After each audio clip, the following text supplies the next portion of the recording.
세움아. 응? 내가 응. 상황을 하나 줄게. 응? 대답해봐. 응. 그래. 그래. 너가 만약에 무인도에 갇혔어.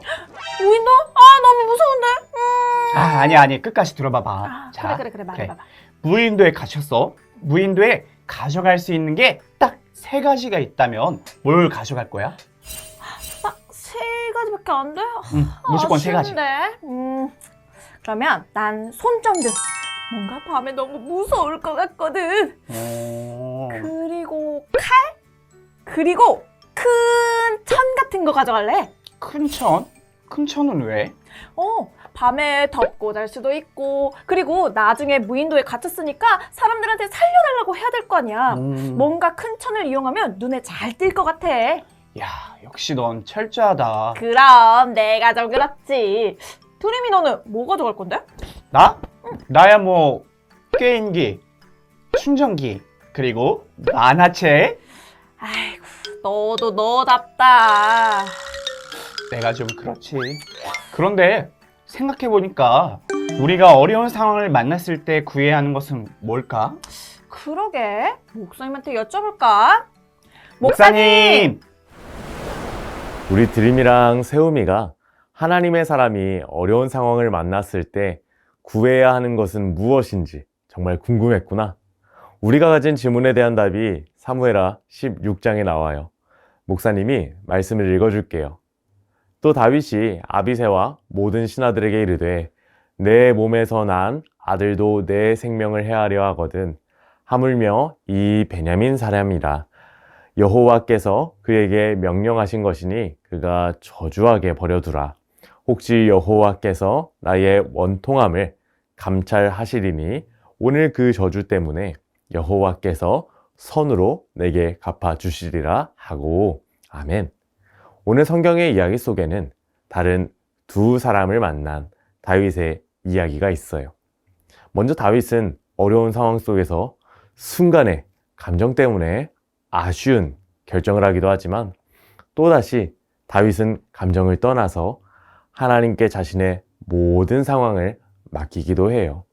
다르게 말하면 다윗은 하나님의 뜻을 구한 것이지요. 이제 이와 관련된 성경의 이야기를 함께 살펴보아요. 지난 시간 자신의 욕심을 채우고 싶어 한 압살롬은 결국 반역을 일으켰어요. 바로 자신이 이스라엘의 왕이 되려고 한 것이죠. 이때 다윗은 자신의 신하들과 함께 예루살렘을 도망치기 시작했어요. 다윗은 도망치는 과정 속에서 2명의 사람을 만나게 된답니다. 먼저는 자신의 절친한 친구였던 요나단의 아들인 무비보셋을 섬기는 무비보셋의 종 시바였어요. 그래서 시바는 무비보셋이 가진 땅을 관리하는 일도 했답니다. 시바는 다윗이 어려움에 처했다는 소식을 듣고 바로 나귀 2마리를 준비하고 떡 200개, 건포도 100송이, 여름과일 100개, 포도주 1가죽 부대를 준비했어요. 그리고는 다윗을 만나러 갔답니다. 바로 시바는 다윗이 어려울 때에 다윗에게 잘 보이고 싶었기 때문이에요.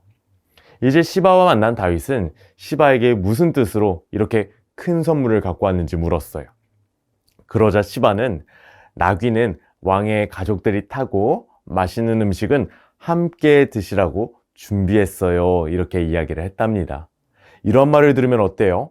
기분이 좋죠? 그런데 이러한 말을 상황이 어려울 때 들으면 다윗은 시바에게 얼마나 고마운 마음이 있겠어요. 마음이 놓인 다윗은 친구의 아들인 무비보셋이 잘 지내는지 물었어요. 그러자 이때다 싶었던 시바는 거짓말을 시작합니다.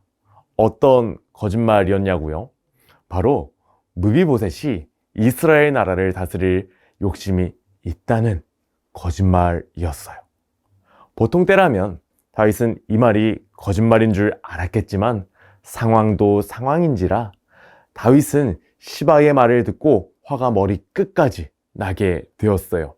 그래서 다윗은 순간 아쉬운 선택을 하고 말게 됩니다. 바로 무비보셋의 모든 재산을 시바에게 주라는 것이었지요.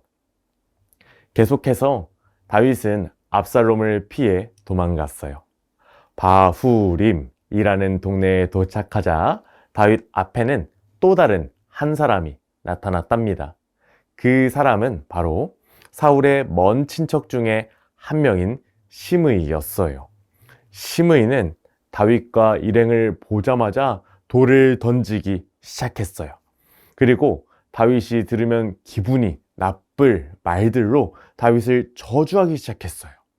이 나쁜 사람아, 너가 우리 사울 집안의 사람들을 죽였기 때문에 하나님이 너에게 벌을 주시는 거야.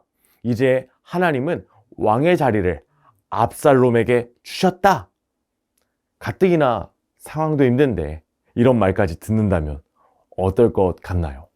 목사님은 마음이 와르르르 무너져 내릴 것 같다는 생각이 들었어요. 이런 말을 들은 다윗의 부하 아비새는 너무 화가 나서 시므이를 그냥 둘 수 없다고 말하기까지 했어요. 이때 다윗의 반응은 어땠을까요? 아까처럼 순간적인 감정 때문에 아쉬운 선택을 했을까요? 그렇지 않아요. 다윗은 하나님께서 시므이에게 나를 저주하라고 말씀하셨기 때문이니 내버려 두라, 이렇게 말했어요. 바로 이 순간 속에서 다윗은 하나님의 뜻을 발견한 거예요. 오히려 다윗은 믿음으로 고백했어요. 하나님이 내가 당하는 어려움을 보시고 오늘의 이 저주 대신에 좋은 것으로 갚아주실지 누가 알겠니? 이후 다윗은 신하들과 계속해서 길을 갔지만 시므이는 계속해서 다윗을 쫓아와 다윗을 저주하고 돌을 던지며 흙먼지를 뿌렸답니다. 오늘 성경이 이야기를 보니 어려운 상황에 처한 다윗은 순간 자신의 감정으로 아쉬운 결정을 하기도 했어요. 하지만 어려운 상황이 반복되자 그 순간 하나님의 뜻을 발견하고 자신의 모든 상황을 하나님께 다 맡기기 시작했답니다. 그래서 계속해서 시므이가 자신을 저주하여도 묵묵히 자신의 길을 갈 수 있었던 것이죠.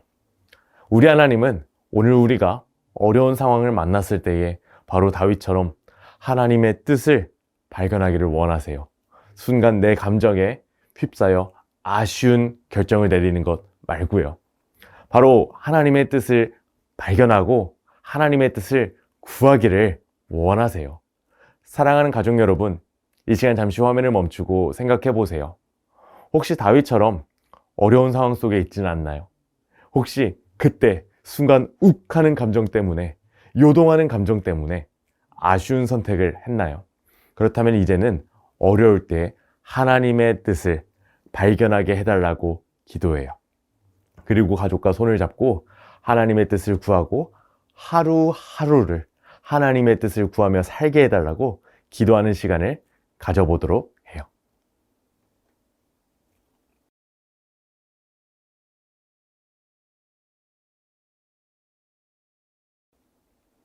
모두 이야기를 잘 나눴나요? 잘했어요. 하나님의 사람인 우리는 하나님의 뜻을 구하며 살아가야 해요. 이 시간 목사님이 기도로 가정 예배를 마칠게요. 사랑하는 하나님, 우리 가족 언제나 하나님의 뜻을 구하는 가족 되게 도와주세요. 예수님의 이름으로 기도하였습니다. 아멘. 이번 한 주간 하나님의 뜻을 구하며 살아가는 온 가족 여러분, 드림이 세움이가 되세요. 우리 다음 시간에 만날게요. 안녕. 그래, 우리는 언제나 하나님의 뜻을 구해야 해. 맞아. 우리의 힘으로 해결하려고 하지 말고 하나님의 뜻을 구하자. 좋아. 무인도에 가셨을 때도 하나님의 뜻을 구해야지. 그럼 너의 게임기, 충전기, 만화책은 다 내가 가져간다. 아, 안 돼.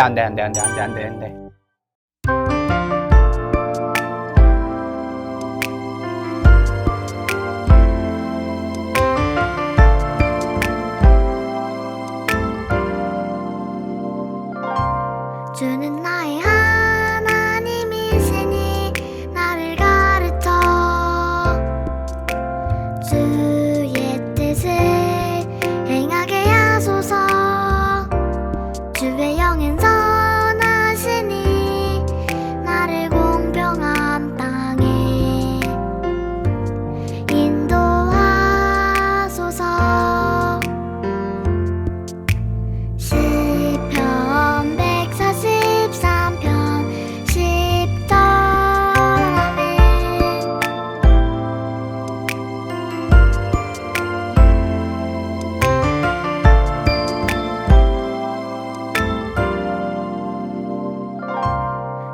주는 나의